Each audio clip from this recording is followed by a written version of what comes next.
T'as le level pour répondre? C'est parti. Abonne-toi pour ne plus rater aucun quiz. Question 1. Quel célèbre artiste manga connu pour Dragon Ball a dessiné les personnages et monstres de la série Dragon Quest depuis le début en 1986? Eiichiro Oda, Masashi Kishimoto, Akira Toriyama ou Naoki Urasawa?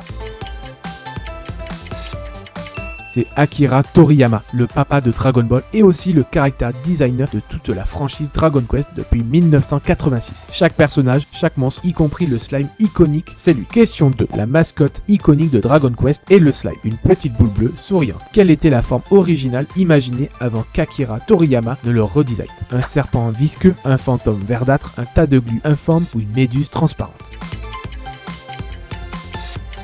Un tas de glu informe. Yuji Horii avait imaginé le slime comme une simple masse informe et peu inspirante. C'est Toriyama qui l'a transformé en cette petite boule bleue souriante avec ses grands yeux et son sourire. Question 3. Dans Dragon Quest 1, comment s'appelle le grand méchant, maître des monstres d'Alefgard, que le héros doit affronter en combat final? Zoma, Baramos, Malros ou Lord Dragon?